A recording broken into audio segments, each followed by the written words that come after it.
ಎಲ್ಲರಿಗೂ ನಮಸ್ಕಾರಗಳು. ಸುನಾದ ಸರಸ್ವತಿ ಚಾನಲ್ಗೆ ಸ್ವಾಗತ. ಈ ದಿನ ನಾವು 3ನೇ ಮಂತ್ರಸ್ಥಾಯಿಯನ್ನು ಅಭ್ಯಾಸ ಮಾಡೋಣಂತೆ.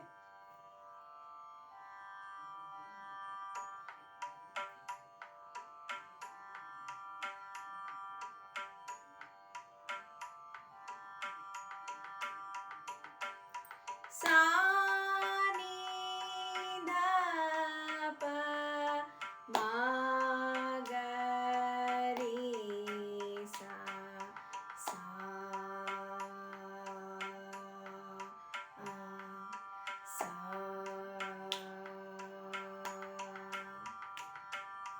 ಗರಿ ಸಾನಿ ಧನಿ ಸಾನಿ ಸಾನಿ ಸರಿ ಗ ಮ ಪ ಮ ಗರಿ ಸಾನಿ ಸಾ ಸಾ ನೀ ಸಾ ಸಾ ನೀ ಸರಿ ಗ ಮ ಪ ಮ ಗರಿ ಸಾ ನೀ ಸರಿ ಗ ಮ ಸರಿ ಗ ಮ ಪ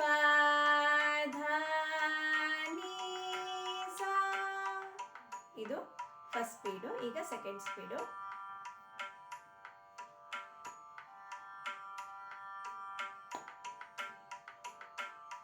ಸಾ ನೀ ಧ ಪ ಮ ಗರಿ ಸಾ ಸಾ ಸಾ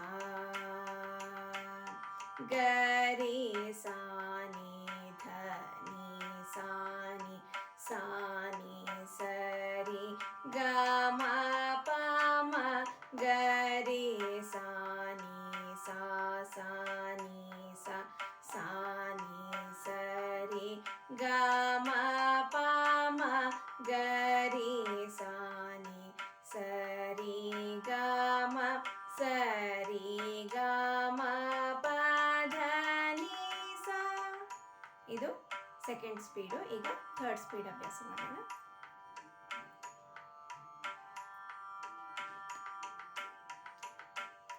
ಸಾ ನೀ ದ ಪ ಮ ಗರಿ ಸಾ ಸಾ ಸಾ ಗರಿ ಸಾ ನೀ ಧ ನೀ ಸಾ ನೀ ಸಾ ನೀ ಸರಿ ಗ ಮ ಪ ಮ ಗರಿ ಸಾ ನೀ ಸಾ ಸಾ ನೀ ಸಾ ಸಾ ನೀ ಸರಿ ಗ ಮ ಪ ಮ ಗರಿ ಸಾ ನೀ ಸರಿ ಗ ಮ ಸರಿ ಗ ಮ ಪ ಧ ನೀ ಸಾ.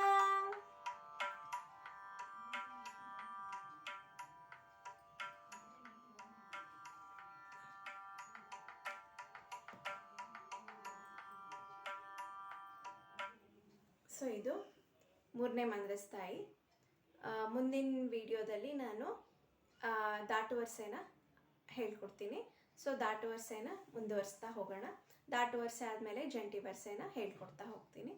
ಸೊ ಈ ಹೇಳ್ಕೊಡೋದು ಒಂದು ಸಂಗೀತ ಒಂದು ಆರಾಧನೆಗೋಸ್ಕರ. ಸೊ ಬೇಸಿಕ್ ಲೆವೆಲಲ್ಲಿರೋರಿಗೆ ಈ ಒಂದು ವಿಡಿಯೋ ಹೆಲ್ಪ್ ಆಗಲಿ ಅಂತ ಒಂದು ಉದ್ದೇಶದಿಂದ ಹೇಳ್ಕೊಡ್ತಾ ಇದ್ದೀನಿ. ಸೊ ಈ ಒಂದು ವಿಡಿಯೋ ನಿಮಗೆ ಹೆಲ್ಪ್ ಆಗುತ್ತೆ ಅಂದ್ಕೊಂಡಿದ್ದೀನಿ. ಎಲ್ಲರಿಗೂ ಧನ್ಯವಾದ.